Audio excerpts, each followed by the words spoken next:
Fala pessoal, para receber essa e mais entrevistas desse canal com antecedência, vire um membro aqui do meu canal que você vai receber todas as entrevistas com um mês de antecedência. Eu repeti a mesma informação?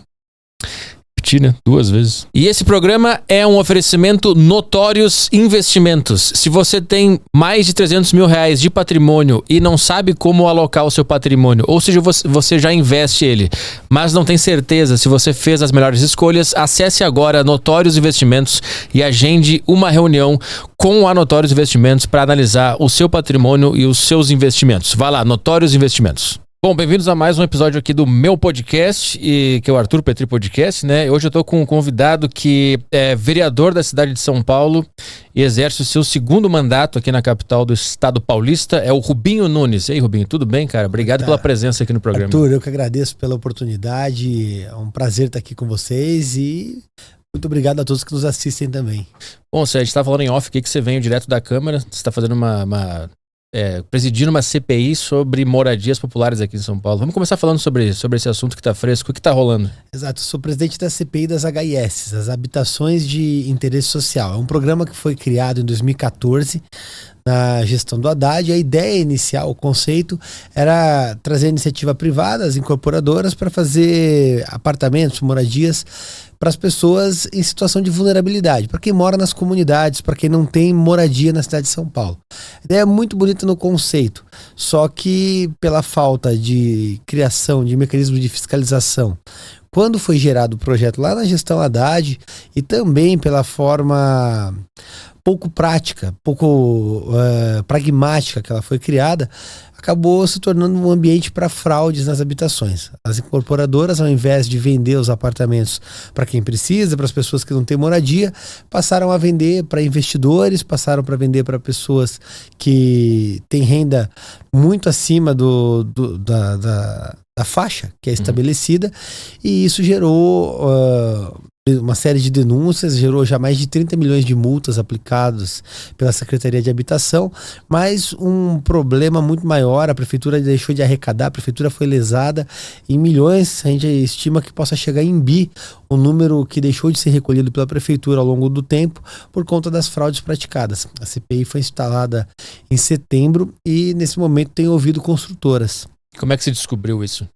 A gente recebeu uma série de denúncias, tanto de munícipes, de pessoas que compraram e foram lesadas, pessoas que adquiriram o imóvel sem saber que era uma HIS, porque tem uma série de restrições, e a imprensa, matéria jornalística que veio divulgando as denúncias de fraude, e a gente começou a puxar o fio do novelo e viu que tinha muito problema.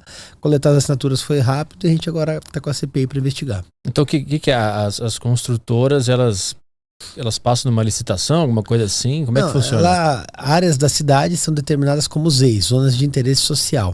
E nessas áreas há incentivo por parte da Prefeitura, tanto no potencial de construção, quanto também no não pagamento de taxas, de tributos para construir, para que o valor do apartamento fique mais barato, porém, em contrapartida, ele tem que ser destinado exclusivamente para pessoas que não têm uma renda tão elevada. Determinadas faixas até 6 salários mínimos, no caso de HMP um pouco mais, mas para famílias que têm uma renda menor.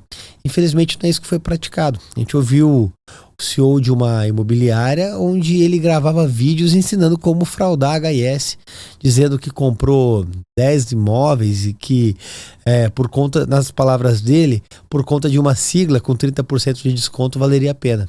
Que é a diferença entre quem tem potencial de compra e pode comprar um R2V, que é um apartamento vendido no mercado aberto, certo?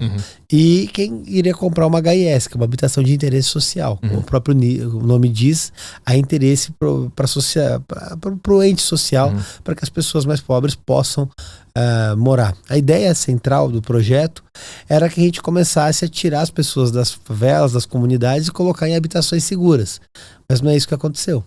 Entendi, então a Prefeitura dava um incentivo. Tirava alguns impostos, alguns custos. Exato. Que a construtora teria para erguer um prédio, mas em troca disso ele teria que destinar esses apartamentos para pessoas da classe baixa. Exatamente. É isso. E aí o cara viu uma oportunidade de pagar uma grana aí. Exato. Porque ele construiria mais barato e teria um lucro maior se ele vendesse para pessoas ricas. Exato. E aí vem o problema no seio do projeto. Porque quando criaram, falaram, não, vou vender um discurso populista. Foi quem criou o projeto na gestão Haddad de 2014. Vou tirar a pessoa que mora em Paraisópolis e botar ela para morar na Vila Nova Conceição. Muito bonito no papel. Só que, como que uma família que mora em Paraisópolis vai conseguir comer na Vila Nova Conceição? Então, lazer, vou no restaurante. Não paga conta. Não consegue no Pão de Açúcar fazer compra. O conceito já nasceu errado aí. Porque o valor do terreno é mais caro também e a conta não fecha. Só que, como estava permitido pela lei, as construtoras obtiveram incentivo. Na prática, o que o Haddad fez foi permitir que as construtoras tivessem incentivo para vender apartamento para filho de rico que trabalha na Faria Lima. E aí eles vendem para qualquer pessoa, é um investimento para eles. Exato. Investidores compram 10 apartamentos desses e passam a alugar para as pessoas. Sim. Só que também não vai alugar para uma pessoa que mora na região periférica porque custa 3 mil reais para morar num apartamento de 30 metros. Sim. Quem compra é o cara solteiro de 20 e poucos anos que está começando a vida, às vezes trabalha num banco, às vezes trabalha, sei lá, numa empresa ali da região.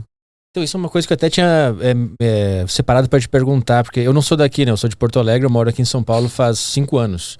E uma das coisas mais assustadoras de São Paulo é o tamanho, é a desigualdade e é o tempo que o paulistano passa no transporte público.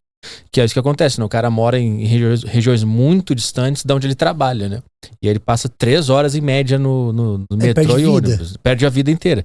E aí eu imagino que esse projeto seja meio que para organizar isso. A minha pergunta é, tem como resolver essa desigualdade tão gritante de São Paulo? Tem, mas não dá para resolver. Vou responder por partes. Vamos lá. Não dá para resolver a questão do tempo que a pessoa perde no trânsito com aquele conceito ideal de adensamento da região central. Vamos falar o seguinte: quando você pega qualquer metrópole planejada do mundo, olha uma foto aérea. Você vai ver que o centro tem prédios altos e o resto é baixo. São casas de 2 andares e tal. E aí o adensamento é na região central. São Paulo ela teve um crescimento desordenado. Teve um prefeito, se não me engano, na década de 60, que ele limitou a 6 andares. E aí a cidade ela foi se achatando e ampliando. Por isso que a cidade é tão ampla e não tem prédios tão grandes. A ideia de dançar com prédio grande é ótimo. Mas hoje, como a cidade ela é muito ampla, tem uma dimensão acima de qualquer outra coisa, não dá pra gente pensar em trazer as pessoas para o centro. O que a gente tem que fazer é levar o emprego até as pessoas. Então, criar zonas industriais nas regiões periféricas e modernizar as periferias. É o que a gente chama de reurbanização da comunidade. Você tem hoje aquelas autoconstruções, que são as casas de favela, feitas sem nenhum planejamento, sem nenhum critério construtivo. E nessas áreas você tem um adensamento muito grande, muita gente morando e ao mesmo tempo você tem degradação ambiental, você tem falta de infraestrutura.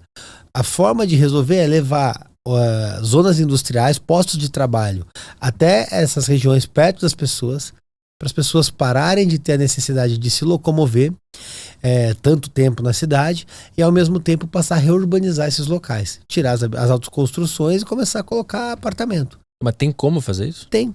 E é esse o conceito que a gente tenta corrigir agora através da CPI, mas que a gente começou a implementar através da revisão da lei de zoneamento e do plano diretor em 2023.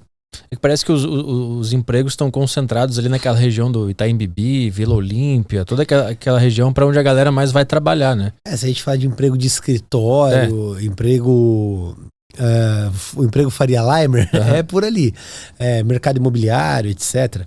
Mas a gente tem outras opções de trabalho, empregos industriais, nós temos dark kitchen, tem outras formas empresariais da cidade que a gente consegue criar áreas e levar para lá. Além, é claro, de criar zonas empresariais descentralizadas para acesso à mão de obra. E essa forma, com a criação de zonas industriais, para ajustar o potencial construtivo e incentivar esse tipo de ambiente, é a solução que a gente tem para evitar que as pessoas se locomovam tanto. E aí, como consequência, também melhorar o aspecto do trânsito na cidade. Parece que São Paulo é uma grande bagunça que não tem mais jeito. É o que eu sinto quando eu ando por aqui. O que te levou a ser vereador de São Paulo e se meter nesse trabalho de resolver essa cidade? É que eu acho que tem jeito. Eu concordo que parece, mas eu acho que tem solução. Pequenas mudanças que a gente faz na política às vezes geram um grande impacto. Na verdade, eu virei vereador da cidade de São Paulo por conta da militância que eu comecei em 2014 contra o PT. Fiz parte das manifestações contra o PT, fui autor de um dos pedidos de impeachment contra Dilma, impeachment de ministros do STF. Enfim, quando o Lula foi preso, eu fui o advogado que entrou com a ação, que tirou motorista, assessor, cartão corporativo dele. Afinal de contas, ele estava preso, o transporte é feito de camburão, não precisa de motorista. Quando ele tentou concorrer em 2018, também foi advogado que entrou com a ação que impugnou, barrou a candidatura dele. Isso permitiu que eu ficasse minimamente conhecido. E nas eleições de 2020 eu optei por disputar para vereador na cidade de São Paulo. Tive a felicidade de ter 33 mil votos e aí comecei o meu trabalho como vereador, muito voltado à fiscalização, à parte de segurança, e fui conhecendo os problemas urbanísticos da cidade. Foi onde eu me aprofundei. Eu moro em São Paulo há 7 anos, desde 2018. Pouco tempo a mais que você. Fui me aprofundando nas questões urbanísticas da cidade, passei a presidir a Comissão de Política Urbana e a propor medidas que tragam alguma espécie de solução. A questão é que São Paulo, ela sempre foi conduzida no aspecto urbanístico sob o mantra da esquerda, e é uma coisa um pouco desordenada. Primeira vez que um parlamentar pró-mercado assumiu a Comissão de Política Urbana foi em 2023 comigo. Então, aí eu tenho tentado mudar o conceito de urbanismo da cidade para a gente poder melhorar. O que você acha que a esquerda fez de errado em São Paulo? Bom, um dos exemplos é o conceito da HIS, feito na gestão Haddad, onde eles começaram a incentivar a HIS, habitação de interesse social em bairros nobres, sob aquela lógica de trazer as pessoas para morar, as pessoas da região mais pobre para morar em áreas nobres, e criaram uma situação inviável para essas pessoas. Eles vendem muita publicidade e esquecem de pensar a praticidade. São gestões que não pensam no mercado, não entendem a lógica do mercado e não entendem as consequências das ações que eles adotam. Um outro problema que a gente pega são justamente os pancadões, os bailes funks que acontecem em toda a cidade. Eu sou presidente de outra CPI que investiga os pancadões, e eles começaram a se proliferar em São Paulo na gestão da Marta Suplicy. Ela defendia isso como uma expressão cultural. Quem mora perto de qualquer comunidade em São Paulo sabe o inferno que é. São bailes que começam na sexta-noite, às vezes na quinta, e se arrastam até a madrugada de domingo para segunda. Então, logo que eu me mudei para São Paulo, eu morei no centro, ali na Santa Cecília.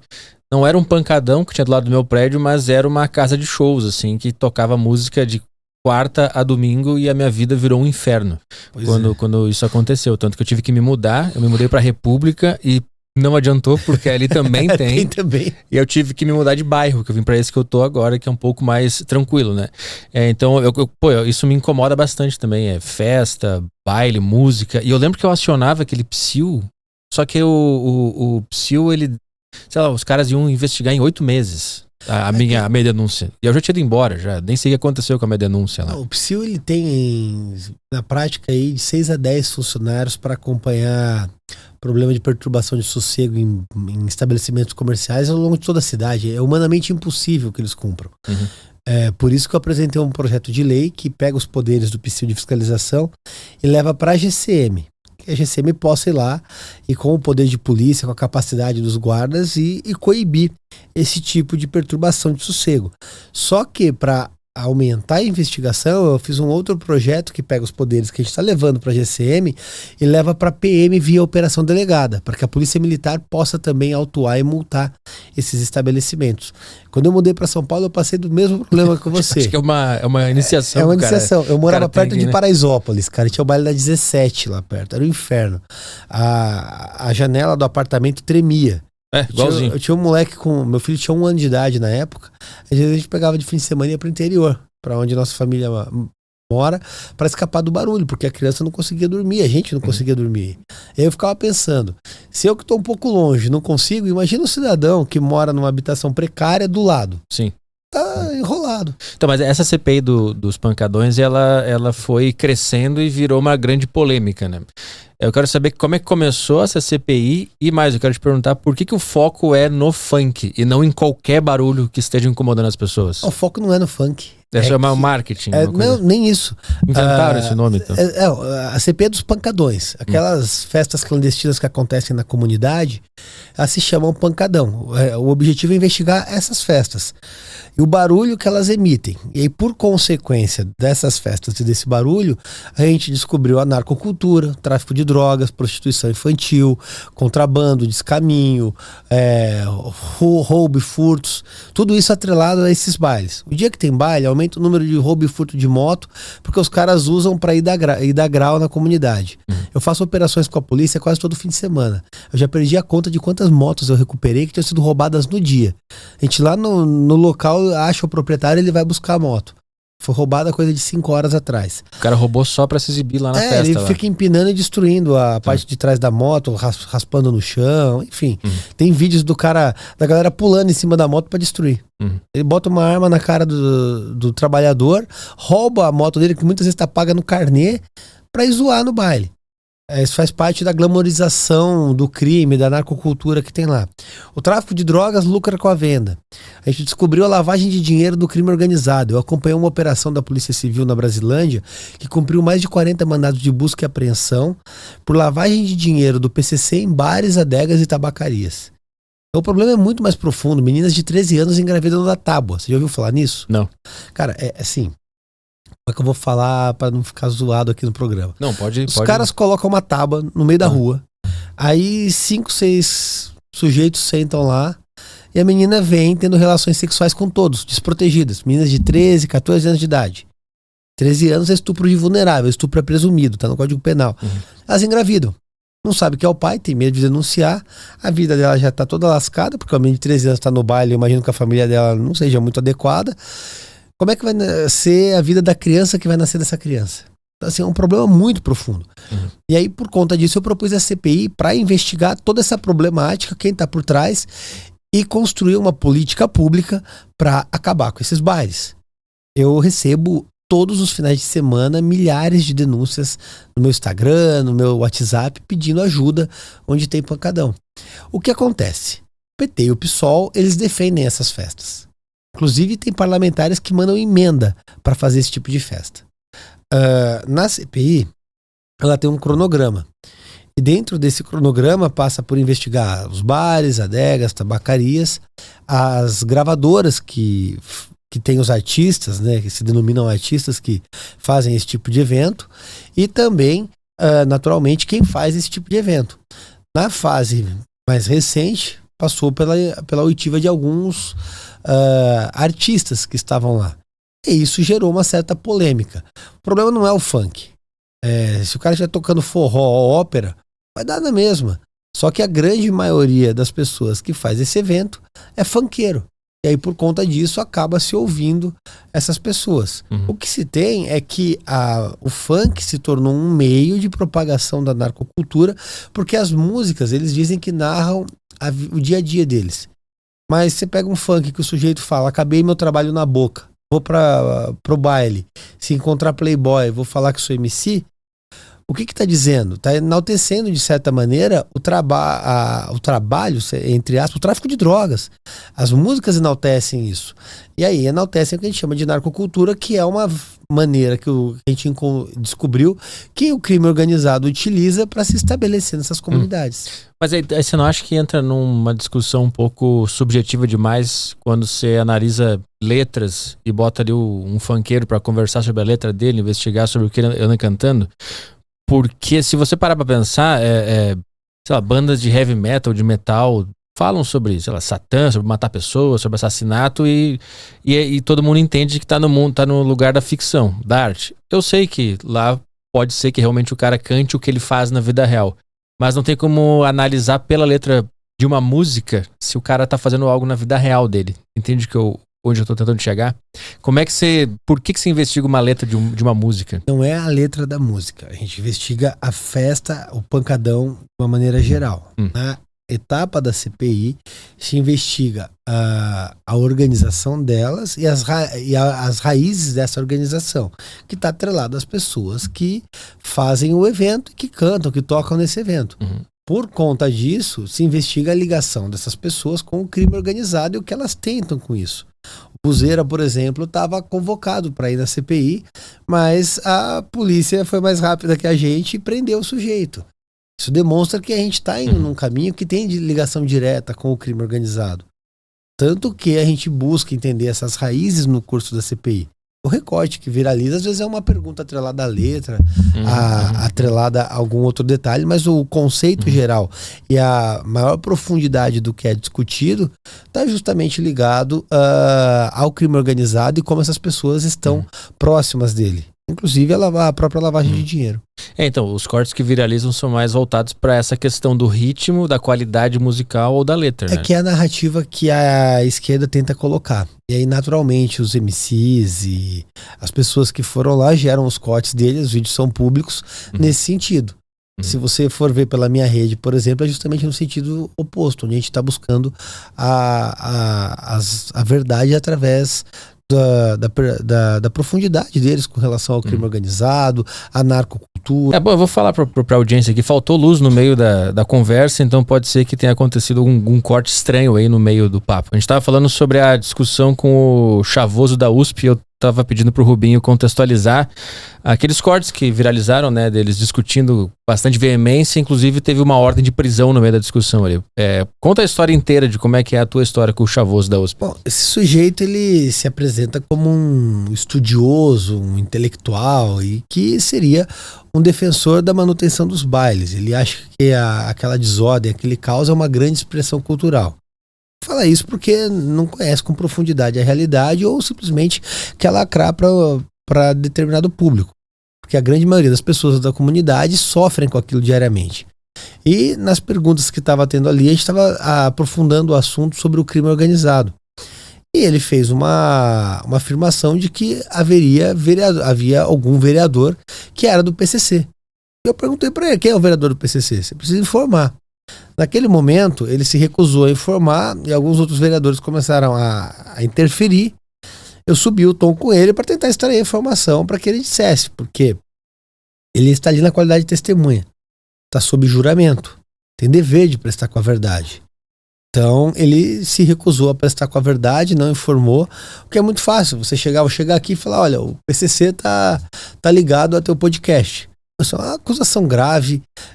Se você tem, eu posso manchar a tua imagem, mas principalmente ali eu gostaria de saber se existe, porque eu botar o cara sentado lá e investigar. Todo depoimento que tem quando vem uma denúncia, às vezes é um fio que você puxa para trazer outras denúncias. No caso dele não, era simplesmente um argumento retórico para tentar colocar todo mundo na vala comum e dizer que normalizar os bailes que perturbam milhares de pessoas todos os fins de semana.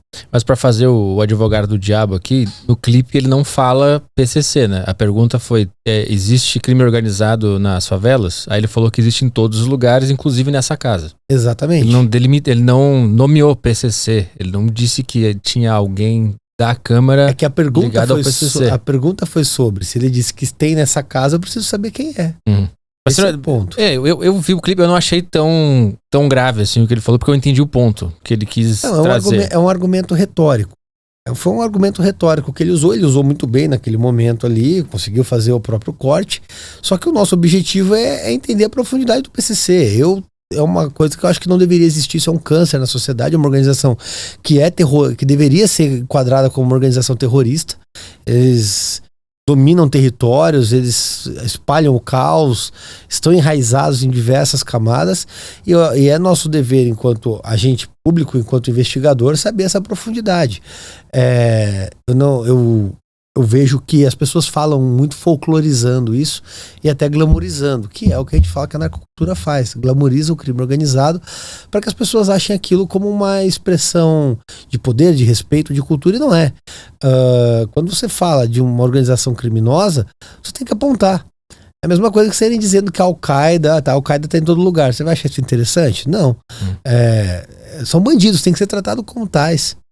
Então, só para deixar claro, a CPI e o teu problema com essa questão não é em relação ao estilo musical, ao ritmo musical, e nem com a cultura, digamos assim, porque você pode dizer que parte dela é dominada pelo crime, mas deve ter muita gente que gosta e curte e cria funk, mas que não tá envolvido nisso, né? A gente tem que separar. Isso. A CPI não investiga música, não há como fazer a CPI para investigar gosto musical, gênero musical. Eu, inclusive, defendo que existam arenas de funk, locais adequados, para que as pessoas vão lá ouvir o funk delas do jeito que elas bem entenderem, sem perturbar os outros. O meu problema é com o caos generalizado que esses pancadões causam nas comunidades, com as pessoas que não conseguem dormir, com os idosos que são sensíveis ao som e não conseguem dormir, com as pessoas que eventualmente precisam de um atendimento médico emergencial e a ambulância não consegue acessar para atender. É para essas pessoas que eu trabalho. O gênero musical, o cara vai ouvir onde ele bem entender. O gosto, cada um tem o seu. Não é a cultura em si. É o que a gente chama de narcocultura. É a forma como o crime organizado sequestrou o pancadão, sequestrou determinadas músicas para impor a narrativa e a construção territorial deles.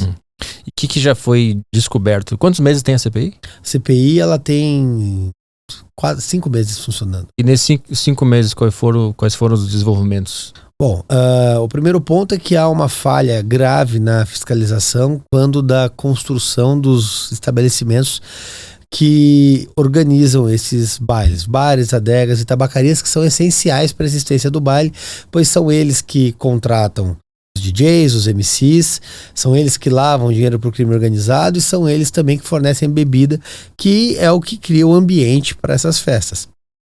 O segundo, existe uma facilitação do poder público para emissão de alvará. É uma medida boa do executivo na lógica de incentivar o empreendimento, incentivar o empreendedorismo. Inclusive, boa parte das pessoas da comunidade querem empreender. Eles tendem a empreender para ganhar dinheiro, para compor a renda da casa. Só que bares, adegas e tabacarias se valem nessa simplificação para emitir documentos que dão uma sensação superficial de legalidade. Eles se registram na Jusesp e montam um local, que normalmente está em área pública invadida. Eles não poderiam estar lá. Então, bares, adegas e tabacarias têm que ter uma burocracia maior, necessitando a fiscalização para emitir autorização de funcionamento, para garantir que eles não se estabeleçam e, por consequência, não organizem esses bailes. O PSIL se mostra insuficiente para cobrir toda essa problemática ao longo de São Paulo. Então, naturalmente, nós precisamos ampliar a legislação, ampliar os poderes do PSIL para a GCM, para a Polícia Militar e Operação Delegada, para poder autuar e fiscalizar esses locais. E, naturalmente, a necessidade de reurbanização das comunidades é um meio para que a gente faça acessar esse local sem regra, onde o Estado faliu e existe a sensação de que se pode tudo. Bom, desculpa interromper aqui. Nossa, eu falei que nem um animal. Desculpa interromper aqui.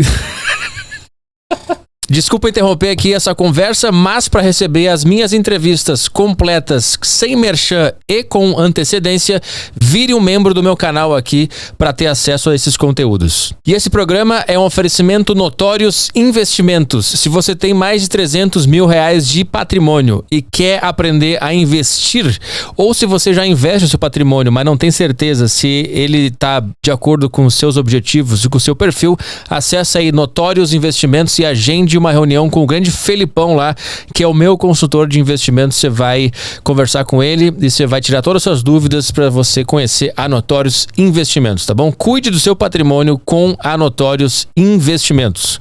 Só vale para você que já tem mais de 300 mil reais aí, tá bom? Não vai lá chegar com 1.000 reais, tá bom? Que aí não adianta nada, tá bom? Notórios Investimentos. E se você tá cansado de ser um gordão aí, um gordão, como é que se fala? Preguiçoso, como é que é o nome daquele termo que os caras usam? Procrastinador, que não faz nada aí, sedentário. Acesse agora arturpetri.com/xtreme21 e acesse o Extreme 21. Você vai assinar o Extreme 21 e você vai fazer os treinos que tem lá. O Extreme 21 é uma plataforma de treinamentos para você fazer aonde você quiser, cara. Você pode treinar só com o peso do seu corpo e entrar em forma e ter saúde. Então acessa aí Extreme 21, arturpetri.com/Extreme 21. De volta pro programa de hoje. Se você não quiser mais receber merchans, vira membro do canal aí, cara. Você vai receber as entrevistas completas sem ninguém te incomodando. No caso, eu mesmo que vou aparecer agora de novo conversando com o Rubinho. Vai. E como é que tá previsto, de alguma maneira, dar lugar de lazer para as pessoas que moram nessas localizações, para fazer o baile, para ter a sua festa? É bom essa pergunta porque o primeiro ponto é que a gente tem que destruir a narrativa que falta opção de lazer na comunidade. Isso é uma grande mentira que foi construída pela esquerda. Existem mais de 40 centros esportivos reformados pela atual gestão. São equipamentos novos, próximos às comunidades, que as pessoas conseguem ter acesso. Todas as comunidades têm campo, tem áreas reformadas de acesso. Existem as casas de cultura de São Paulo também, que são espaços grandes e destinados para esse evento. Mas o que acontece? O tráfico não quer fazer pancadão na casa de cultura. Ele não quer fazer pancadão num aparelho público. Por quê? Porque lá menor não pode acessar, porque não pode vender drogas, não pode ter tráfico de drogas, porque não dá para fazer uma tábua para ter relação sexual com menor de idade, porque não dá para vender produto falso com contrabando e descaminho, porque tem controle etário, controle de idade para acesso. Então, havendo o interesse em fazer esse tipo de evento, vai ter. São Paulo tem uma infinidade de eventos. Recentemente teve um pancadão, um mega baile funk no Canindé, estádio da Portuguesa. Isso aconteceu. O acesso ele pode ser gratuito ou cobrado a preços módicos, isso acontece. O que eles querem é fazer a festa do jeito que ela acontece, na rua, sem nenhuma legalidade, sem nenhuma triagem. O que a gente busca, que eu defendo, que se ampliem esses locais, que crie arena de funk, para que as pessoas possam ir. Mas isso como uma alternativa e não como um problema que é gerador do baile. O baile ele é gerado pela falência do Estado e pelo interesse do crime organizado em manter aquilo funcionando. Porque se o tráfico não quisesse também, ele não deixaria acontecer na comunidade. Você chega lá, tem placa do crime proibindo um monte de coisa esticada na rua, como se fosse a prefeitura sinalizando vire à direita ou à esquerda. Então, essa CPI começou para investigar perturbação e foi entendendo outras coisas, ou você já tinha noção da gravidade do negócio? Eu tinha noção que o problema era muito maior do que só a perturbação, mas a profundidade disso a gente tem descoberto ao longo da CPI. O problema é mais denso e mais profundo do que eu mesmo imaginava. E muita gente reclamava de barulho para você, por você ser vereador. Muito. E aí você foi investigando isso a partir dessas... Eu já tenho há mais de 3 anos uma operação que eu faço junto da Polícia Civil e da Militar contra pancadões. Pelo menos uma vez por semana a gente vai em algum local que tem baile para fazer a apreensão de equipamentos, acompanha a demolição de adegas, de estabelecimentos clandestinos. Numa delas a gente encontrou até animais silvestres que foram presos. Enfim, a quantidade de crime que acontece ali é um organismo próprio, é muito grande, é uma frequência criminal muito grande. No meio dessa festa como um todo, a gente vai descobrindo a dinâmica e o que acontece. Eu divulgo isso nas minhas redes sociais. E as pessoas começam a mandar mensagem fazendo novas denúncias, pedindo socorro, manda foto de tabacaria, foto de bar, de adega, para que a gente possa ir até lá, investigar, autuar. E aí a operação vai ganhando uma vida própria também, conforme as pessoas vão denunciando. Um dos argumentos que eu vi, né, os opositores, os teus opositores usando, é que nunca se vai investigar bairros de classe alta, onde também pode estar acontecendo perturbação, música alta, consumo de drogas e venda de drogas. Qual que é o teu ponto sobre isso? Eles relativizam isso. Eles querem que veja, existe uma diferença entre um pancadão, uma festa clandestina que acontece numa área pública invadida no meio da rua, onde você impede o acesso de pessoas, onde jovens têm relações sexuais no meio da rua, onde motos roubadas são utilizadas para tirar de grau, e o bar da esquina, que o sujeito é um irresponsável, não fez o isolamento acústico e que ele insiste em fazer som alto. Tem uma diferença muito grande nisso. Não que a perturbação seja diferente. A perturbação é a mesma. Só que existe uma diferença no fato gerador e no contexto daquele elemento. O que a gente está fazendo com a CPI é investigando esse tipo de festa. O barulho criado por bar, ele tem a competência de fiscalização com o PSIL. Eu tento resolver o problema deles através da ampliação dos poderes do PSIL para a GCM e também para a Polícia Militar, para que eles possam autuar. É simples, a diferença é bem grande entre um e outro. Como é que é o nome daquele professor de música que estava na CPI lá também? Como é que é o nome? Eu não lembro. Tigro? Thiagson, isso. Thiagson. Alguns cortes da tua discussão com ele também viralizaram. O legal é que ele não chama Thiagson, né? Ele é um sujeito branco, ele se chama Thiago, ele nunca morou na periferia. Aí ele tenta criar um nome meio periferizado, Thiagson, que é o nome artístico que ele utilizou, para se apresentar como uma figura exótica que entende da coisa. Teve uns recortes que viralizaram. Basicamente o que ele viralizou foi porque eu fiz uma pronúncia errada no nome do artista. Mas por que ele, qual que era o papel dele na CPI? Por que ele estava sendo ouvido lá? Ele foi ouvido porque a vereadora do PSOL convocou ele a depor porque ela entende que ele é um intelectual do funk. Basicamente isso. Ela fez a convocação. Quantas pessoas organizam uma CPI? Como é que funciona? São 7 vereadores que fazem parte da CPI. Aí pessoas que são contra o ponto de vista da CPI e pessoas a favor, né? Exato. E aí as pessoas vão convocando ao bel prazer. Existe um acordo de cavalheiros na CPI que todos os requerimentos são aprovados. Para que todos possam ouvir e contribuir com o desenvolvimento do relatório.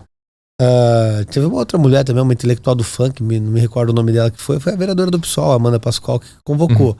Esse Thiagson, a mesma coisa, a vereadora Amanda Pascoal convocou e eu estava tentando extrair dele a percepção dele sobre o pancadão. Ele disse que ele acompanhou pancadões, que ele foi presencialmente, só que ele não viu ninguém usar droga, ele não viu ninguém consumir bebida alcoólica, ele não viu som alto. Pô, o que tá fazendo lá?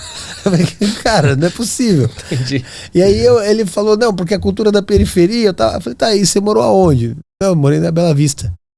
Tipo, não conhece a periferia. O cara chama Thiago, o cara sempre morou em bairros nobres. Ele tentou se caracterizar como uma figura periférica e exótica para utilizar dessa narrativa e dizer que ele teria propriedade experimental sobre o assunto. Não tem. E é até interessante, porque efetivamente eu fiz uma pronúncia errada de um nome que não é brasileiro. Era o Debussy, né? Debussy, sei lá. Debussy, sei lá. E a questão é a seguinte: a pronúncia foi errada. Só que essas mesmas pessoas falam todes. E aí vai criticar que eu fiz a pronúncia errada. Mas beleza. Às vezes problema também. Né? Só que assim, os caras votaram no analfabeto para presidente. Tudo bem, eu errei a pronúncia. Só que o mais interessante é que eles mesmos falam que a gente não tem que utilizar termos em inglês. Como os Faria Limers utilizam, o budget, o target, etc.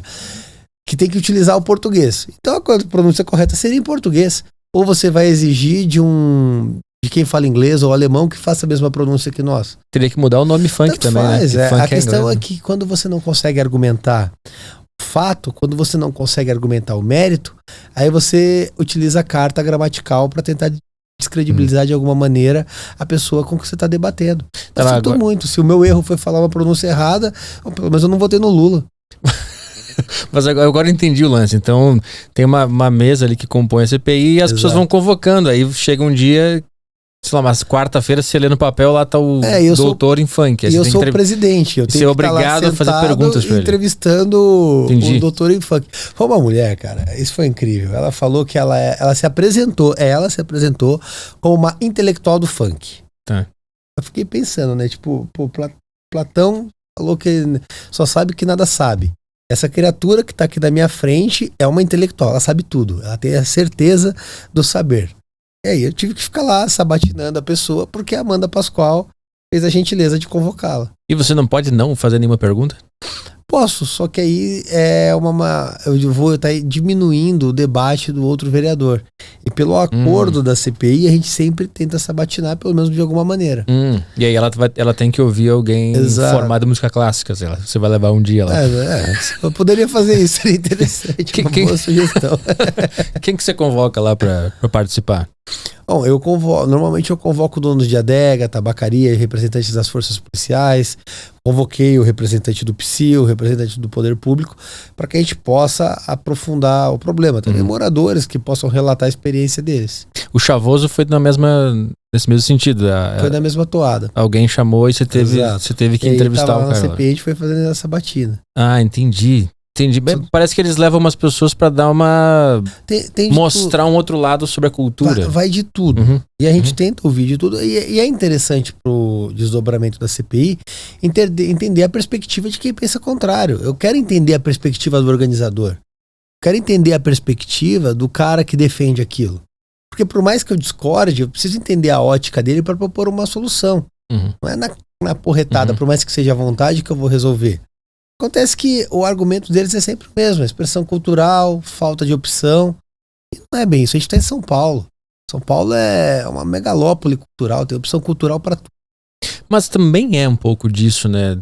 O cara, o cara mora longe, mora num lugar isolado e também é uma cultura. Mas eu acho que a discussão é sobre quando que o tráfico entra nessa história, Exato. né? Só que tem um fator que eles fecham os olhos e se recusam a apresentar. Você chega nesses bailes, o que tem de carro importado lá, eu não imagino que o cara vai estar com uma C200 0 km morando Paraisópolis. O cara vai pro dia do baile, só. Exato, normalmente ele mora em Pinheiros. Sim. Entendeu? É filho de um playboy, cara rico, que o pai é rico, ele tem um carro legal, ele vai curtir o baile. O camarote no Jaguaré custava R$5.000. 5 mil? R$5.000. Aí eu falo, qual jovem do Jaguaré tem R$5.000 para gastar na noite de sábado? Você gastaria 5 pau na noite de sábado? Não. Pô, nenhuma noite eu gastaria. Entendeu? Nem de Sexta, quarta. segunda, terça. Tanto faz. Esse é o ponto. Uhum. Vai muita gente rica lá. Só que quem tá pagando a conta é o trabalhador, é a empregada, é o cara que trabalha de manobrista, é o garçom que mora na periferia. Uhum. No outro dia ele tem que acordar para trabalhar e ele não consegue porque estão lá fazendo barulho. E como aí, é que assim, imagina uma criança de 8 anos, tá em idade de alfabetização. A criança passou o fim de semana inteiro sem dormir por conta do baile. Uhum. Como é que essa criança vai acordar na segunda-feira e vai ter uma boa condição de educação? Vai. A criança que tem TEA, tem espectro autista, tem sensibilidade sonora. Eu recebi um vídeo de uma mãe que ela tentava isolar a janela com almofada. A filha dela com fone. Olha o seu assim na orelha. E aquele barulho a noite inteira. É uma situação desesperadora. Uhum. Como é que você se desvencilha desses argumentos, que é um preconceito contra a cultura, contra a população negra e tudo mais, que usam bastante, assim? Eu não tô nem aí pra esse tipo de argumento. Tô cagando pra esses argumentos. Eu não faço política pra agradar a esquerda. Eu faço pra incomodar eles. O cara que gosta de um pancadão, eu faço questão que ele não vote em mim, que ele não goste de mim. Porque, pra mim, o sujeito que acha que é adequado ele passar a madrugada inteira incomodando o trabalhador, ele não é um cara que eu quero perto de mim. Bom, a gente tá vendo a operação no Rio de Janeiro acontecendo agora, né, contra o crime organizado. Eu queria que tu me falasse qual que é a situação em São Paulo, porque eu imagino que seja tão grave quanto no Rio, né, as facções, o crime organizado, e se tem algo sendo feito que possa chegar parecido com o que aconteceu no Rio de Janeiro. Eu acho que a situação do Rio é pior que a de São Paulo. É? Eu acho que a gente tem um domínio de facção. São Paulo é inegável que o PCC domina as comunidades. Eu falo porque na campanha tinha salve contra mim nas comunidades. Eu não podia entregar santinho. Entendeu? Eu tive muito voto na periferia por conta do meu trabalho contra pancadão, mas eu não podia ir lá pedir voto. As pessoas votavam em mim porque acompanhavam. Salve é o quê? Salve é quando o PCC fala, ó, esse cara ele não pode entrar. Não pode botar um adesivo dele, não pode entregar santinho dele. Uhum. Se o cara que mora lá resolve botar um adesivo na porta, o crime vai lá e tirar satisfação com ele. Não sei o que vai fazer, se vai bater, se vai matar, se vai quebrar a casa, mas vai lá e tira satisfação. Uhum. E se eu piso lá, eu tomo tiro. Então eu não piso lá, eu faço minha campanha nas regiões que são seguras. E a galera fazia campanha silenciosa pra mim. Muita gente falava, Rubinho, eu vou votar em você, tô compartilhando nos grupos de WhatsApp da minha família, mas eu não posso levar um santinho seu pra minha casa, porque se alguém ver, eu tô lascado. Tudo bem, tinha salve contra mim. Então, assim, as comunidades estão dominadas pelo PCC. Só que existe o domínio de uma única facção. Então não tem o conflito como tem no Rio de Janeiro. A situação no Rio de Janeiro é pior que a de São Paulo, por mais que a nossa seja grave. E o que eu vejo é que o Rio de Janeiro, no aspecto do domínio, da cultura, pancadão, São Paulo é o que era o Rio de Janeiro há 20 anos atrás. O problema é que se a gente não fizer nada agora, a gente pode ser o Rio de Janeiro daqui a pouco. Uhum. Entendeu? Esse é o ponto. Hoje a polícia ela entra, óbvio, sempre com operação, com risco na comunidade, mas ainda não é recebida a tiros em São Paulo. Uhum. No Rio de Janeiro, os caras têm armamento com drone para soltar bomba, fuzil, enfim. Onde que tá os tentáculos do crime organizado em São Paulo? Chegam onde? Essa resposta eu não sei dar. Eu sei que com certeza está enraizado nas comunidades, A gente viu recentemente que está enraizado em postos de combustível, está enraizado em bancos na Faria Lima que eram utilizados para lavar dinheiro, para patrimônio. Eu vejo o crime organizado se profissionalizando. Isso é extremamente perigoso. Essa profissionalização do crime organizado demonstra que a gente tem que ir a fundo na investigação, porque senão a gente vai estar sob o domínio deles muito em breve. A sensação de segurança que a gente tem é muito grande. Eu falo por mim. Eu protocolei na presidência da Câmara de São Paulo, semana passada, um ofício com 89 páginas de boletins de ocorrência de ameaça que eu sofri ao longo desse ano. 89 páginas. As mais variadas. Cara com fuzil, falando que vai me encher de bala. Tem de tudo. Vou te pendurar na praça, tal, por conta do trabalho que a gente está fazendo. Eu não paro. Tenho que tomar medidas de segurança para mim, para minha família. Mas isso é uma coisa que os trabalhadores já experimentam no dia a dia deles, morando nas comunidades onde estão dominadas pelo tráfico em São Paulo. Você sente medo real que alguma coisa possa acontecer contigo? Não tem como não sentir. Acho que minha mulher, ela sente mais que eu, porque vive brigando comigo por conta disso. Mas assim, alguma coisa tem que ser feita. As pessoas estão ameaçando, enquanto estão ameaçando, pelo menos não estou fazendo nada. Mas sempre pode ter um louco com uma arma na mão. Esse é o ponto. Toda vez que a gente tá na rua, você tá exposto. Todo fim de semana que eu vou com a polícia quebrar um pancadão, a gente tá vulnerável. E ainda tem um outro fator. Às vezes a operação vaza. Pessoas ligadas à subprefeitura, às vezes fica sabendo, e você chega lá, o local parece que não tem nada. Não tem um resquício do baile. Enquanto eles fogem, tá bom. O duro é se a gente chega lá, a operação vazou, os caras armaram uma emboscada. A situação fica complicada. Mas já aconteceu algo parecido? De emboscada, não. A gente já teve um conflito no Jaguaré. Alguns, na verdade. Teve um que foi até um pouco mais grave, o pessoal soltou bomba e tal. A polícia conteve e teve a operação. Teve ameaça com arma no meu carro na saída. Isso já aconteceu também.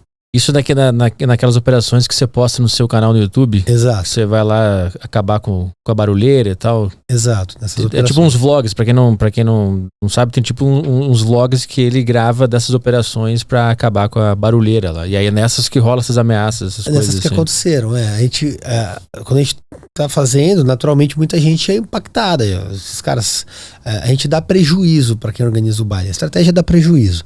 Então, assim, os caras estão em área pública invadida, as bebidas são apreendidas, as geladeiras são apreendidas, os paredões de som são apreendidos. Cada paredão custa pelo menos 50 mil reais. O cara que tá perdendo aqui, ele tá puto comigo. O cara quer me bater, quer me moer. Aconteceu de eu estar saindo, vim cara de moto ameaçando com arma. Eu dei fuga, tava perto da marginal, consegui me evadir, fiz ocorrência e tá por isso. E aqueles equipamentos de som, pra onde eles vão? Eles são apreendidos pela Polícia Civil, são recolhidos, vão parar no inquérito da Polícia Civil e depois dá perdimento. O cara não consegue recuperar. Aí ele queima, destrói, fica em algum lugar? Ele fica lá no inquérito, arquivado e depois, enfim, é destruído. Aí o cara fala que eu roubei o equipamento dele. Eu vou pegar aquela porcaria e vou botar onde? Na minha casa. Pô, uma delas é bom de botar no home theater. Não, pelo amor de Deus, eu não gosto de barulho. Eu sou velho. Botar música clássica, alguma coisa? Eu gosto de rock. Bota lá um Metallica. Mas eu boto numa JBL quietinha lá. Meu moleque de 5 anos já tem um gosto melhor que eles, pô. Meu moleque gosta de Iron e gosta de AC/DC. Então pega um desses paredões e dá pra ele de presente. Aí é apropriação indébita, não pode. Foi brincadeira, uma piada aqui, pessoal. Deixa eu falar sobre outro assunto contigo. Você teve o mandato cassado esse ano. Pois é. Mas você não perdeu o cargo. Como é que tá essa situação? Foi uma decisão de primeira instância. É que na hora que o pessoal vê a manchete, parece que eu peguei uma caixinha de demitido e tive que ir embora, né? Mas teve uma decisão de primeira instância emitida por um juiz do TRE e ele determinou a cassação do meu mandato porque a minha assessoria compartilhou no meu Instagram o post do Marçal quando o Marçal postou aquele laudo. Então, do Boulos. Do Boulos. Uhum. E aí compartilharam. Deram o repost, ficou 20 e poucos minutos no ar, não chegou a 30, 23 ou 26 minutos. No story? No feed. No feed, tá. Deu 3 mil likes, foi pouquinho, em razão do tamanho da minha página. Na hora que eu vi, eu deletei. Eu mesmo deletei. Só que aí entraram com uma representação eleitoral, uma AIGE, né? E houve uma decisão de primeira instância, a gente recorreu da decisão. O segundo grau de jurisdição está pendente de julgamento no TRE. Eu acredito que vai ser revertida a decisão, não faz sentido no aspecto técnico e jurídico a manutenção da decisão, porque eu não agi dolosamente, eu não fui o agente propagador da notícia, não fui eu que postei o fato, e eu tirei espontaneamente, sem notificação, nada, o que demonstra apenas a boa fé. Para levar isso adiante, precisa de uma conduta danosa, lesiva, muito mais profunda, o que não é o caso. E há o princípio do indúbrio pró sufrágio, que significa que você preserva o resultado eleitoral. Foram mais de 101 mil votos para mim. Aquele post não tem o condão de reverter, de mudar de alguma maneira o resultado eleitoral a meu favor. Porque é simples, veja, 20% dos meus seguidores no Instagram são de São Paulo, o resto é Brasil afora. Na época da eleição eu estava com 500 mil seguidores aproximadamente. Teve 3 mil likes. Se 3 mil likes, 20%, 600 pessoas curtiram aquilo. Quantas dessas já iam votar em mim? Então, eu não causei um prejuízo, não fui eu que lancei o post, não teve decisão judicial nenhuma contra a minha página. Então, eu acredito que isso vai ser revertido e o mandato vai ser mantido tranquilamente. Mas você acha que isso é o quê? Pela posição de ser um político, você abre muita brecha para as pessoas tentarem te pegar em algum lugar, né? E aí pegaram nisso aí. Você acha que é por isso que pegaram nisso? Você, quando você é político, você se expõe publicamente. Então, naturalmente, você está sujeito a críticas, você está sujeito a debate. Eu acho que isso é natural, ser criticado. Eu acho que, inclusive, o político ele tem que ter a moral flexibilizada para ser ofendido. É normal que o cara não gosta. Esse cara xinga a gente. É natural. Às vezes, quantas vezes você não viu um político fazendo uma cagada, você pensou sobre ele ou falou? Acho que não dá para o político ele ficar dodói com ofensa. Eu não fico. Às vezes a gente tem debate, alguém faz um recorte, eu não fico, é normal, faz parte. Se for o contrário, eu faço também. Esse tipo de processo é uma medida mais incisiva. Porque, naturalmente, quando a gente está na política, você gera inimizades. A nossa atuação gera inimizade ou gera gente de má fé, oportunista, tentando te atacar de alguma maneira. Esse processo foi um golpe de alguém que queria me atacar. Apenas isso, mas eu sei que vai falhar. Pra quem não lembra, na época da eleição para prefeito aqui em São Paulo, o Marçal postou um laudo falso sobre o Boulos, que deu uma baita confusão. E aí o Rubinho tá contando que ele repostou e ficou no ar durante 26 minutos, ele apagou. Exato. E é por causa disso ele teve um mandato cassado. Outros vereadores, inclusive, repostaram outras pessoas, mas eu fui agraciado com esse processo aí. Mas eu sei também a origem desse processo. E tudo vai se resolver. Mas então, naquela época, você tava antes, né, desse fato, você apoiava o Ricardo Nunes e aí no meio da eleição você foi pro Marçal. Qual que é a tua visão sobre o Marçal hoje? O Marçal, ele tá fora da política, né? Hoje tá tocando a vida dele, os projetos dele. Não tenho muito contato, não sei o que ele tá fazendo. Mas por que você resolveu apoiar ele naquela época? Naquela época foi uma decisão do grupo. A gente viu ali que seria que o projeto dele de alguma maneira se aproximava das nossas propostas e tinha uma conversa próxima. A gente decidiu que seria por bem apoiá-lo naquela estratégia eleitoral daquele momento. Mas você se arrepende de ter apoiado ele pela figura dele? Não, popularmente no Brasil? Foi um momento da eleição, fez parte do debate, um momento que fez parte da minha vida, da cidade de São Paulo. Foi uma eleição, acho que marcou a cidade. Não tenho nenhum arrependimento quanto a isso. Bom, você também foi um dos cofundadores do MBL, né? Exatamente. E você saiu do MBL por causa da disputa Bolsonaro-Lula. Porque você quis apoiar o Bolsonaro e o MBL preferiu se abster daquela situação toda e não apoiou ninguém, né? Em 2022 o MBL optou pelo voto nulo. Na ocasião eu entendia que isso não era adequado. Veja, historicamente eu trabalhei contra o PT. Surgi na política contra o PT, todos os meus atos foram contra o PT e não é adequado você se neutralizar numa eleição. O muro já é dado ao demônio. Não tinha essa opção, então eu entendi que eu ia apoiar o Bolsonaro. Isso era incoerente. Incoerente não, isso era inaceitável para o MBL, com a linha deles, então eu optei por deixar o movimento, eu entendi que meu ciclo ali já tinha encerrado e segui minha vida. E essa saída se deu de maneira pacifista? Foi tudo tranquilo? Ou você tem alguma inimizade com o MBL hoje? Eu não tenho relação com o MBL hoje.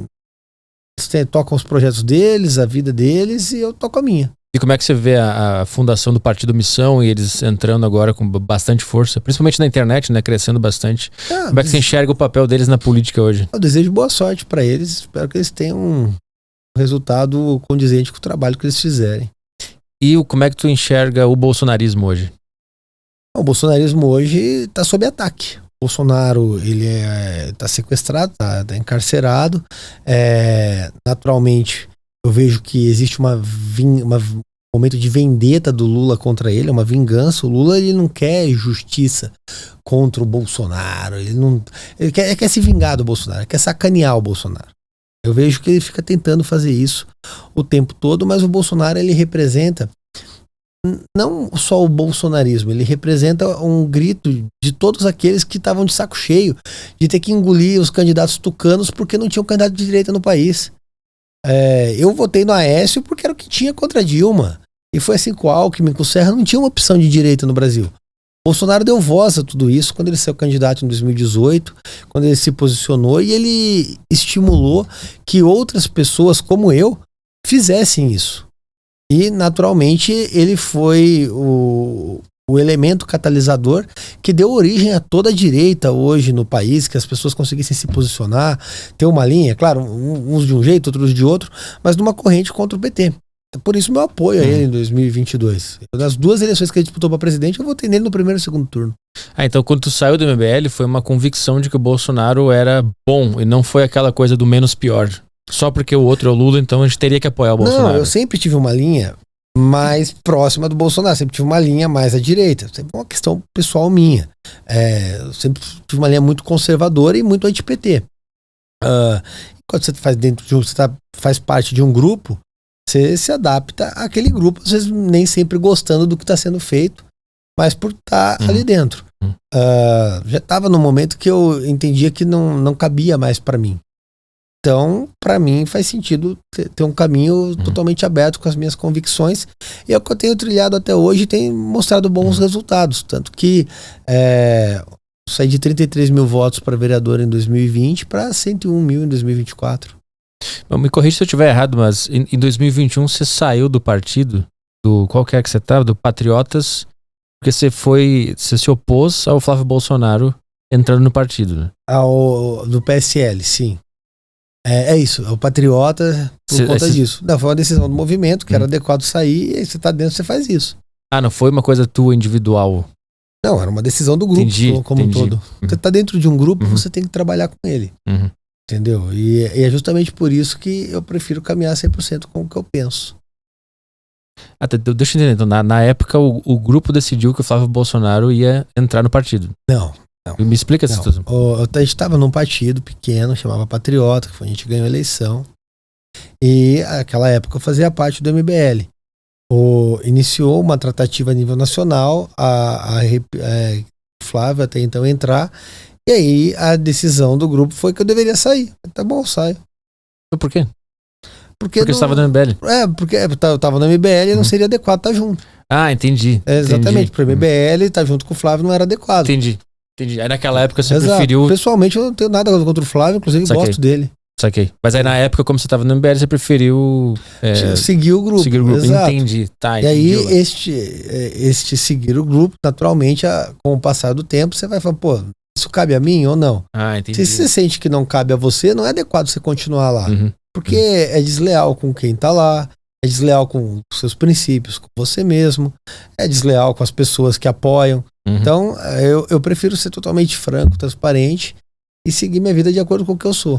Acho que às vezes traga algum ônus, mas acaba sendo mais honesto.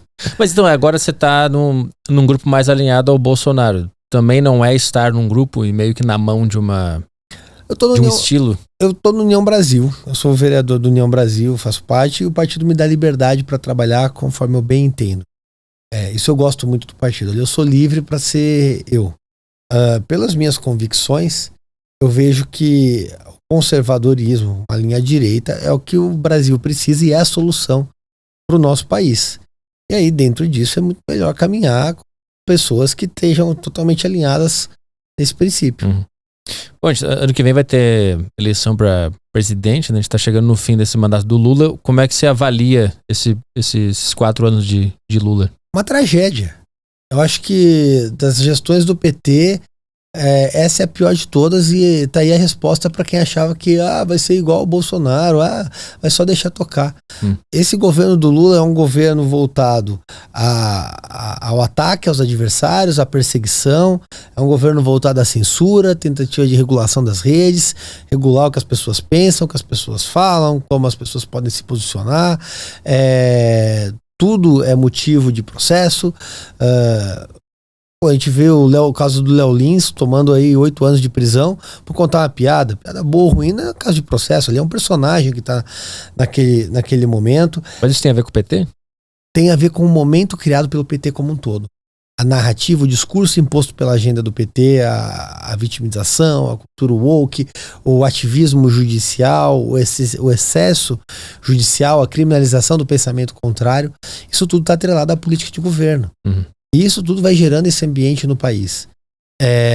A gente vive um momento de insegurança jurídica, de politização de todas as esferas, o que vai culminando num caos generalizado. A gente tem um ministro da Fazenda que não entende nada de economia, é formado em Direito, fez uma semana de economia, entende menos de economia qualquer um da gente, uma pessoa que tem uma barraquinha de cachorro-quente entende mais de economia que ele, criou um imposto ou taxa a cada 40 dias de governo, que é um absurdo, isso estrangula as pessoas, não conseguem empreender, é um ambiente hostil.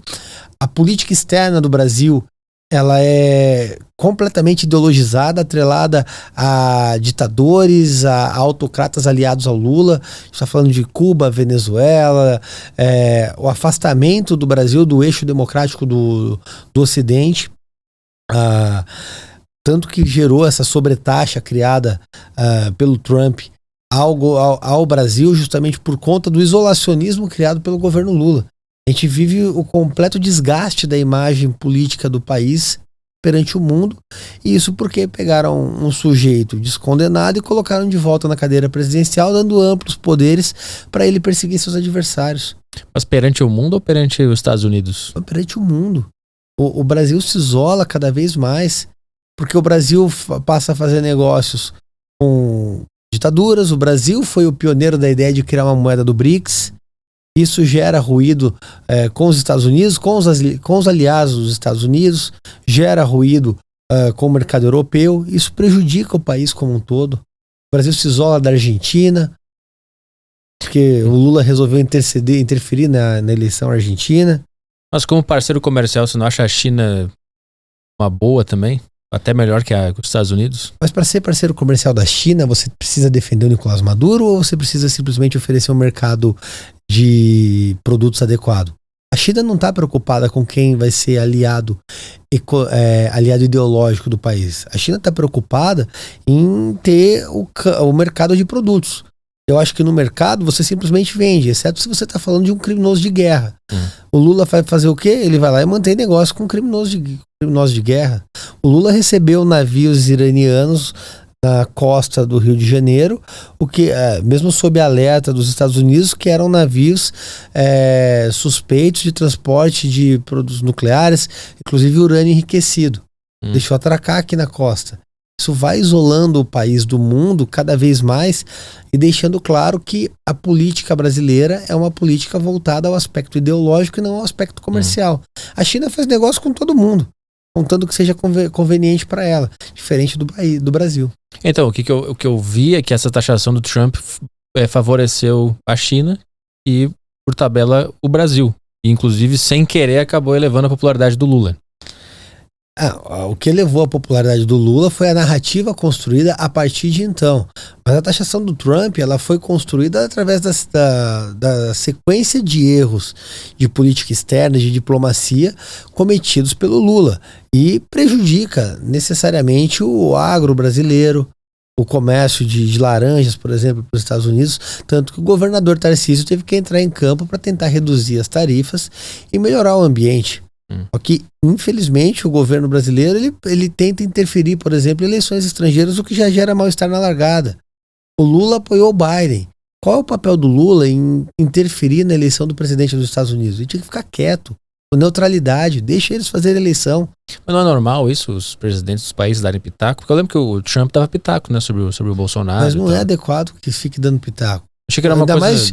mais, se você está acima na cadeia, você faz isso e não gera impacto para o seu país. Agora, no caso do Brasil, que é um país sempre emergente, que precisa do mercado maior, do mercado pujante, precisa de incentivos, precisa de economias mais ricas para poder crescer, não é adequado que a gente vá lá interferir. Assim como não foi adequado o Brasil interferir na Argentina. Milei ganhou, e todos que o Lula tentou interferir foi do lado errado, porque ele está pensando no aspecto ideológico do país vizinho, ao invés de pensar no problema do brasileiro, que precisa de emprego, que precisa de commodities, que precisa de venda, que precisa da entrada de dólares, que precisa de um mercado estável para equilibrar nossa moeda. O presidente do Brasil tem que pensar no Brasil, e não na política dos Estados Unidos. Quem que tu acha que é o maior responsável pela volta do Lula? Pela volta do Lula? É. Por que ele ganhou? Eu acho que o sistema como um todo organizou a volta do Lula porque o Bolsonaro era ruim para o sistema.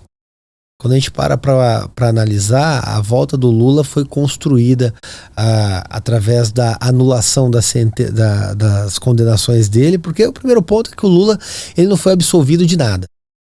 As decisões foram anuladas, ou seja, o processo volta para a primeira instância e a partir dali vai se conduzindo, só que tudo agora se direciona para uma prescrição, que também não é absolvição, é falar, passou o tempo de condenar por esse crime, então está prescrito, caducou. A partir de então ele se torna um player adequado no jogo. A gente lembra que toda a gestão Bolsonaro, o establishment, a imprensa condenava absolutamente tudo que o Bolsonaro falava. Se o Bolsonaro tossia, ele estava errado. Se ele comia, caía alguma coisa na calça dele, ele estava errado. Se ele contava uma piada, ele estava errado. Isso tudo foi sendo construído para atacar. Um bom exemplo disso são as queimadas da Amazônia. Na gestão Bolsonaro tinha uma idiota lá que pintou uma girafa no peito para dizer que as girafas estavam morrendo queimadas na Amazônia. Só se for num zoológico, porque não tem girafa lá. O índice de queimadas aumentou exponencialmente sob a gestão Lula, especialmente sob a gestão Marina Silva. Ninguém fala nada. Para fazer a COP30, devastaram a área, desmataram uma área equivalente a 11 campos de futebol para fazer a COP30. Puta de uma incoerência, vamos desmatar para falar de clima? E aí a imprensa não fala nada, silêncio atrás de silêncio. A imprensa potencializava tudo o que acontecia no Bolsonaro para arranhar a imagem dele. Aí teve toda aquela campanha organizada entre artistas, imprensa, Rede Globo comemorando que o Lula ganhou a eleição. Tá aí, foi um sistema reconduzindo o sujeito, porque era o amor vencendo na época. Você acha que em algum ponto o Bolsonaro pode ter errado e deu espaço para essa volta? Todo mundo é passível de erro. Eu erro, você erra, o Bolsonaro tem os pontos que ele não acertou na gestão dele. A questão é que quando a gente para analisar, o Bolsonaro conduziu o país sob uma pandemia e o desastre econômico do Lula é muito maior do que conduzir um país sob uma pandemia. O PT é pior para o Brasil do que uma pandemia. Só ver os números. Então, parecia que o PT estava morto naquela época lá do impeachment e tudo mais, né? Quando o Bolsonaro surgiu. E aí daqui a pouco eles voltaram, assim. Pensando o que será que aconteceu? Você sabe o que mais me incomoda nisso? É uma reflexão que eu faço. A gente para olhar pessoas que estavam presas e agora são enaltecidas. Outro dia o José Dirceu apareceu na Câmara de São Paulo e foi ovacionado, o povo indo abraçar ele. Sei lá, 10 anos atrás as pessoas iam ter vergonha de ficar perto de um cara que estava preso, condenado. A esculhambação foi tão grande, a construção da narrativa deles também foi tão grande, que meio que legalizaram tudo. Então, beleza, toca a vida. Repara que o único petista preso que não ocupa uma posição minimamente interessante na gestão Lula é o Palocci, que foi o que abriu a boca e delatou. O resto, todo mundo se posicionou bem. Inclusive o Zé Dirceu é o candidato ano que vem, provavelmente vai ganhar a eleição e vai virar deputado. O que você acha que o PT faz para sempre se manter nos lugares, tá sempre voltando, todo mundo deles está em todos os setores? O que é esse partido? O PT é um projeto de poder a longo prazo. Ele começou a ser pensado na década de 80, começou a se enraizar pelas esferas sindicais, com uma construção de narrativa, atacou na base educacional. A gente vê professores doutrinando na linha ideológica deles desde criança. Qualquer um que está assistindo a gente, para e pensa. Você estava na escola, não tinha um professor de geografia, de história, que inclinava mais para a esquerda? Todo mundo passou por isso em algum momento. Eu lembro de uns 2, 3 que tentaram ir nessa linha comigo. Naturalmente, há uma construção social ao redor da esquerda. A gente vê no aspecto mundial uma construção ao redor da cultura woke. O PT foi abraçando tudo isso. É aquele negócio de dividir para vencer. Então é o nós contra eles. Eles foram pegando as minorias, os negros, os gays, os travestis, gente que a esquerda aí, historicamente sempre criminalizou, emparedava e matava em Cuba. Eles foram agregando para dentro de si para vender a narrativa de que eles respeitam, que eles acolhem, quando na verdade não é. Eles simplesmente separam e constroem narrativa para manter-se no poder. E com isso, mais essa construção que eles fizeram após o episódio da prisão do Lula, onde eles se reinventaram de tal maneira que o crime se tornou banalizado, pagaram e segue a vida, são pessoas importantes, eles se tornaram meio que imunes aos escândalos. Tanto que a gestão do Lula é uma gestão de escândalo atrás de escândalo. A nora do Lula acabou de ser incluída numa investigação da Polícia Federal. Quem? A nora do Lula. A família inteira vai contaminada e ninguém fala mais nada. Ele, assim, virou libera geral. Pode ser tudo, afinal de contas a gente tá falando do PT. E você tem esperança de que o PT possa morrer de novo ou vai ficar para sempre no poder do Brasil? No poder, não. Eu tenho esperança que eles percam a eleição. Eu acho que morrer é difícil. Mas o ano que vem nós temos eleição e o meu objetivo principal é que eles percam a presidência da República. Eles vão perder a presidência da República ano que vem. O Lula vai ser derrotado por candidato da direita. Mas tem algum nome? O nome sempre foi ruim, né? O nome sempre foi o Jair Bolsonaro. Ele foi retirado do tabuleiro. Se a gente não conseguir fazer com que ele saia a presidente, tenho certeza que vai ter o acordo ao redor de um nome que deveria ser o Bolsonaro, mas não é, para que essa pessoa se torne o presidente e quem for contra o Lula com a direita apoiando vai vencer. Porque, assim, a popularidade do Lula voltou a cair. Só a gente pegar as pesquisas recentes, ele está em queda livre. Porque o alinhamento do Lula com o crime organizado veio à tona. A operação no Rio de Janeiro desnudou a cortina que ele tinha posto sobre si e demonstrou que eles governam com o apoio da bandidagem. E que a gente é contra essas facções e quer botar essa gente atrás da grade. É só ver quem estava aplaudindo e criticando a operação no Rio. É como que isso foi... Como é que tem essa interligação entre o Lula e o crime organizado? Bom, vamos puxar lá atrás. O Lula fez campanha com o boné da CPX, que tá ligada, pelo menos é o que se expõe, que estaria ligado ao Comando Vermelho. Aí o ministro do Lula entra na favela da Maré sem segurança. Como é que você faz isso? Eu não consigo entrar no Jaguaré sem segurança, o cara entrou na favela da Maré sem blindado, sem segurança. Estranho. Vamos trazer para o presente agora. Teve a operação no Rio de Janeiro, uma operação maravilhosa. Só não foi melhor porque foi só aquela, precisava de mais, uma por semana. Quem saiu logo tratando os traficantes como vítima? O governo Lula, os ministros do Lula. No outro dia, a Margarete Menezes foi até lá falar com a família dos traficantes. O governo Lula está querendo indenizar a família dos traficantes que perderam, que morreram trocando tiro com a polícia. Mas você acha que isso é demagogia ou é interesse e poder? Isso é a política pública que eles fazem reiteradamente. Ao longo de todo o tempo, a esquerda está atrelada à defesa da criminalidade. Eles criticam as forças policiais, eles criticam a legislação. Quem foi contra ampliar as penas para tráfico, para facção criminosa?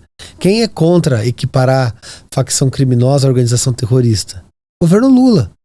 O pacote deles elevava as penas ali para facção de 3 a 5 para 8 a 10. A reforma do DERIT leva até mais de 40 anos de prisão.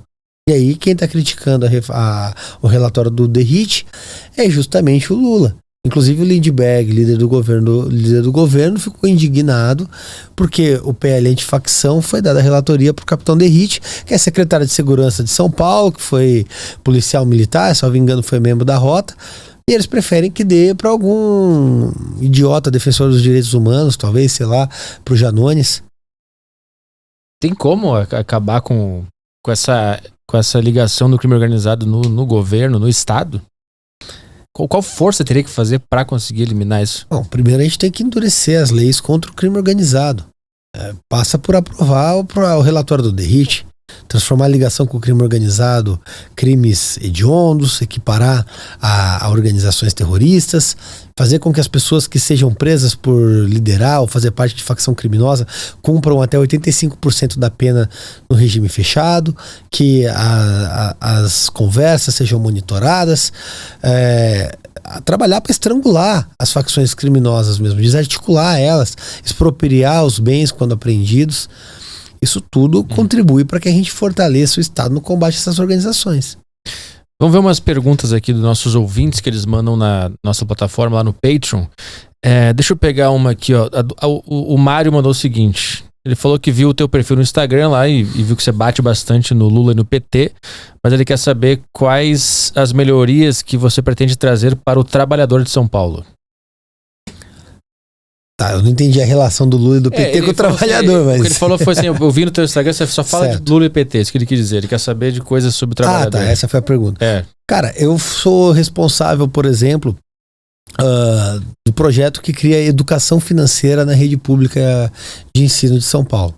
Criar educação financeira para as nossas crianças é justamente garantir que elas possam fazer a boa gestão do dinheiro dela. Eu criei o que a gente chama de Código de Defesa do Empreendedor, que desburocratiza você empreender na cidade de São Paulo e melhora a capacidade das pessoas de criar os próprios empreendimentos. Eu criei o projeto de lei que obriga você ser notificado por SMS quando autuado para diminuir a indústria da multa que é aplicada contra o empreendedor na cidade de São Paulo. Veja, enquanto vereador a gente não faz norma de aspecto trabalhista, que é o que ele está querendo, até porque eu acho que não é a minha pegada. A minha pegada é justamente a diminuição do Estado e dar poder para a pessoa poder prosperar pelas próprias pernas. Os projetos que eu crio na Câmara estão justamente atrelados a dar o poder e a liberdade da pessoa sobre a vida delas. Citei esses 3 exemplos aqui, apesar de outros, mas a gente pegar, por exemplo, o que a gente vinha falando aqui do combate a pancadão, a partir do momento que o trabalhador consegue descansar, ele tem melhor condição para trabalhar e para progredir na própria vida. Projetos que diminuem a carga tributária, que simplificam na cidade de São Paulo dentro do que está no meu escopo, são propostas que eu apresento justamente para melhorar a situação do trabalhador na cidade. Inclusive sou um dos defensores do serviço de mototáxi na cidade de São Paulo, da manutenção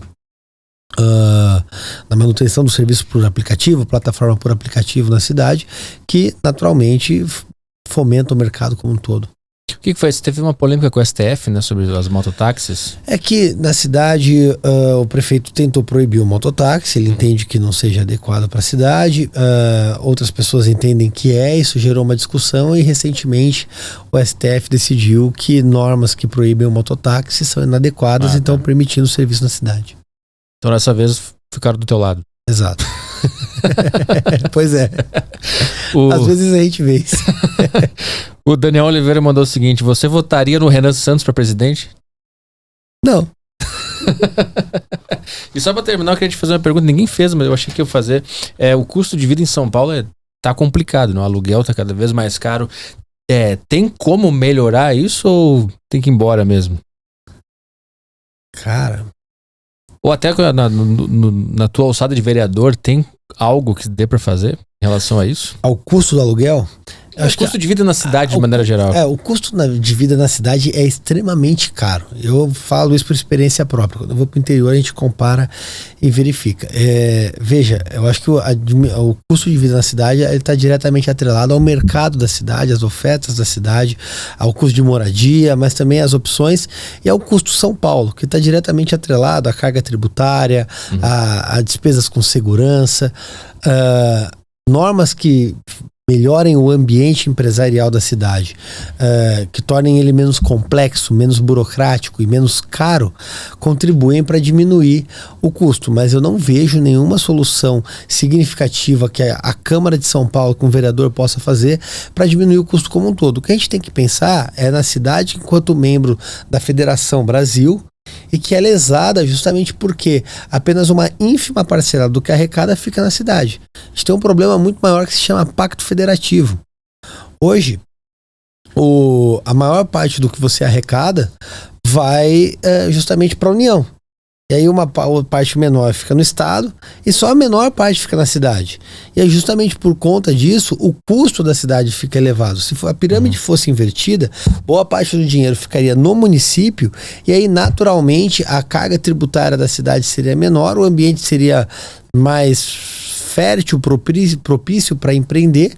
E aí por conta de tudo isso, a gente teria uma situação de custo de vida simplificado. Quando a gente para analisar o custo de vida Brasil ou São Paulo em comparação com o mundo, a gente paga muito caro por uma baixíssima qualidade. Então a gente precisa de uma revisão fiscal e tributária no país como um todo, e eu falo como país não porque eu fujo da função legislativa da cidade, é porque a competência legislativa para isso é federal. E não a reforma tributária feita pelo Haddad, que é uma estupidez completa que vai encarecer o todo. Mas na maneira de simplificar e tornar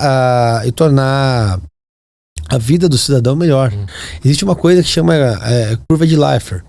E quanto mais chega a um ponto, quanto mais você arrecada, mais você tem impostos, menos você arrecada. Porque o mercado responde negativamente. E a gente vai criando bolhas e é mais ou menos isso que a gente vive na cidade hoje. Buraco é uma coisa que o vereador resolve? Mais ou menos. Vamos lá. Porque todo mundo fala, o vereador não tapa o buraco aqui. Não tapa buraco. A gente tem mecanismos para oficiar e para cobrar isso. Não vai chegar eu lá com uma... Se pudesse eu chegaria lá com uma pá e taparia o buraco. Mas se oficia a prefeitura pedindo operação tapa-buraco ou recapeamento, eles costumam atender. Até porque é interessante a burocracia da cidade. Quando você vai tapar um buraco, dependendo do lugar que está na rua, a responsabilidade é da Sabesp, dependendo do local é da subprefeitura e dependendo do local é da prefeitura. Então você tem que ver para poder cobrar. Eu tenho um canal aberto só entrar no meu Instagram, você vai ver meu WhatsApp lá, @robinnunes.sp, você vai entrar, vai ter um WhatsApp. Qualquer problema que você tiver de buraco, ou qualquer problema que você tiver com zeladoria, com a cidade de São Paulo, manda lá, a gente faz ofício, faz todo o trâmite burocrático para facilitar e tentar o atendimento. Não é a função principal do vereador, mas eu entendo que a gente tem essa obrigação também, pelo costume a gente faz. O que chega lá? Qual a maior bizarrice que já apareceu pra ti? Na Câmara? Não, desse canal aberto aí do pessoal, da população. Não, uma vez chegou bizarrice no aspecto do problema mesmo. Os caras recapearam uma rua na Zona Leste e tinha um carro estacionado. Eles fizeram asfalto ao redor do carro. Com um corpo, um cadáver de um carro. Ficou assim. Aí eu fui lá gravar, joguei e um dia foram lá e corrigiram. Mas assim, uma atrocidade. Pô, isso faz um tempinho já, cara. Pô, eu sofri com esses recapeamentos aí, porque os caras vão fazer obra 3 da manhã na frente da minha casa. Eu acordava com a casa tremendo. Mas não tem o que fazer também, né? Eu quero fazer durante o dia. Mas se eu soubesse o seu canal aberto lá, eu ia te mandar uns vídeos. Não, mas pode mandar, cara. Pô, a britadeira na frente do meu quarto, assim, 3 da manhã. É brincadeira. É um pancadão na porta da tua casa com uma britadeira, cara. Britadeira. Mas quando eu te perguntei de coisa bizarra, você falou na Câmara e pensou em alguma coisa. Tem alguma coisa na Câmara que foi bizarra já? Na Câmara? Cara, na Câmara a gente já viu algumas bizarrices em termos de projeto de lei. Entendeu? Uma vez criaram o dia de pular corda. O dia de pular corda? Todo mundo seria obrigado a pular corda. Porque se não tiver o dia, as crianças não pulam corda. Então, assim, tem projetos, eu entendo a lógica dos vereadores, respeito, mas tem coisas que eu acho que são desnecessárias. A gente vota muita coisa desnecessária lá. E o que saiu? Qual foi a votação pra pular corda? Aprovaram lá. Pularam as cordas? É que nas criações de dias tem uma coisa que chama votação simbólica. Então vai de bacia. Aqueles que aprovam, nós como estão desaprovados. Aí vai passando, você tá lá, você vai, voto contra. E teve um também. O dia da amarelinha foi aprovado. O dia oficial da amarelinha? Da amarelinha. Tem o dia da harmonização facial. Ficar com o queixão assim bonito. Porque é só pra ter um dia específico sobre isso. Exato. Porra. São os projetos bem peculiares que passa. Tinha um projeto antigo que regulamentava a quantidade de vinagrete que tá no saquinho na feira quando você vai comer o pastel. Sim. Porque se não tiver... É que assim, às vezes a vontade de fazer lei é tão grande, mas eu fico pensando, será que se não tiver uma lei isso não vai acontecer? E quando eu vou propor um projeto de lei, eu penso, o que eu vou mudar de bom na cidade com isso? Se eu fizer ele, vai mudar alguma coisa? Porque assim, sempre que você vê um político falando que vai regulamentar alguma coisa, ele vai ferrar aquele negócio. Tinha aquela da água de graça, né, nos restaurantes. Então, da água da casa. Pra imitar o Nova York que faz Exato. isso. Só que assim, eu, por exemplo, sou contra. Acho legal a ideia de tomar água, mas eu acho que a prerrogativa de dar água para as pessoas tem que ser do estabelecimento. Você acaba pagando, o cara vai aumentar o preço. Vai aumentar o preço, porque não tem água de graça na torneira. Você paga a água da Sabesp, se você for de garrafinha vai pagar do mesmo jeito. O cara não vai na bica. E se for na bica para trazer também, ele vai ter o custo operacional daquilo. Então vai encarecer o preço como um todo. Não existe de graça. Sim. Tudo que você coloca, vou te dar isso aqui. Alguém vai pagar de algum jeito. E sempre é o consumidor. Quantos por cento você diria do tempo que é gasto na Câmara dos Vereadores não precisaria ser gasto com essas leis inúteis, coisas que não... são bizarras, assim? Cara, é difícil falar, viu? Mas assim, o que a gente... É mais produtivo ou menos produtivo? É menos produtivo, porque você tem a tramitação, porque veja, não é... As pessoas às vezes acham que é só votar no plenário. Mas assim, se eu vou redigir um projeto, você nunca gasta menos que meia hora para redigir um projeto, revisar e botar no sistema. Para fazer um projeto de 2 artigos, assim, um negócio meio pá. Ele foi pro sistema, ele vai ser encartado, vai gerar um processo, ele vai tramitar por todas as comissões, vai ter que ser votado em todas as comissões, vai ter que ser pautado em plenário, aí ele vai ser votado em plenário para virar uma norma, uma lei. Isso é um trâmite que, na melhor das hipóteses, demora um mês. Para falar que foi muito rápido. Então é muita gente envolvida, é um processo muito grande. São 55 vereadores para votar coisas que nem sempre são necessárias. Como é que funciona? Você está em casa e você escreve lá um projeto, você sobe no sistema de casa mesmo, como se fosse um vídeo no YouTube. Aí no dia seguinte você chega lá... Daria para fazer isso. Daria. É que eu fico colocando o ISO 9000 em tudo, então a gente tem processo para fazer as coisas no gabinete. Então às vezes eu tenho uma ideia, eu mando no grupo. Cara, pensei em fazer um projeto de lei nesse sentido. Aí a gente estuda o impacto do projeto, estuda as vertentes, as leis que podem mudar para fazer o projeto. Aí a gente discute, até que vamos fazer, vamos. Aí vai para a redação, o jurídico faz o projeto, manda para mim, eu reviso o projeto com calma, aí revisei e tal, normalmente eu corrijo alguma coisa quando vem, vai para nova redação, reviso novamente, aí protocolo e começa a tramitar. Eu falo isso, é um processo que eu adquiri com experiência, antes não era assim, só que às vezes acontece alguns erros e a gente fala, preciso aperfeiçoar isso aqui, preciso melhorar aquilo ali para não ter mais problema. Mas se eu fosse um vereador meio preguiçoso, assim, eu poderia escrever qualquer coisa na minha casa, subir no dia seguinte, vocês seriam obrigados a votar? Você pode escrever que você quer mudar o nome da cidade de São Paulo, sei lá, pra Prancha. Entendeu? E aí... E vocês são obrigados a pelo menos ver isso. Debater essa porcaria, entendeu? Você pode subir lá, discursar, como se fosse uma ideia brilhante que fosse mudar a vida de todo mundo. É tipo um show de improviso, assim, a Câmara dos Vereadores. O cara tem uma ideia, o cara lança lá e ele vai pro palanque e fala. E aí assim, você tem ideias variadas. Você tem a esquerda que pensa de um jeito, o centro que pensa de uma maneira, peraí e tal, e a direita que pensa de outro jeito. Isso vai acontecendo o tempo todo. Entendeu? É full time, tempo real, e você vai debatendo. Às vezes você tá lá, o cara fala um negócio, já tem que sair correndo, discutir. É bem dinâmico, é divertido. É uma gincana de ideias o negócio. É uma gincana de ideias, foi uma boa definição essa. Eu gostei, cara. Vou adotar esse termo. Bom, Rubinho, obrigado pela presença aqui no programa. Fica à vontade para divulgar tuas redes sociais, teu trabalho na internet para quem está acompanhando o programa. Obrigado, espero que vocês tenham gostado da conversa aí. Todas as redes, @RubinhoNunes.sp, fica à vontade para seguir, para mandar críticas, sugestões, são sempre bem-vindas e tamo junto. Obrigado pela oportunidade mais uma vez. Se tiver festa do lado da sua casa, aí você pode entrar lá no WhatsApp do Rubinho lá e denunciar. Manda no WhatsApp, manda no Instagram que eu faço questão de responder. Teve um dia que eu tive insônia, cara, era um domingo, era 3 horas da manhã, eu tava conversando com um rapaz que tava mandando vídeo do baile na porta da casa dele. Pode mandar que a gente conversa. Só não manda se for um cover de Guns que ele vai deixar tocar lá até de manhã. Aí meu coração fala mais alto. Valeu, Rubinho. Obrigado. Valeu.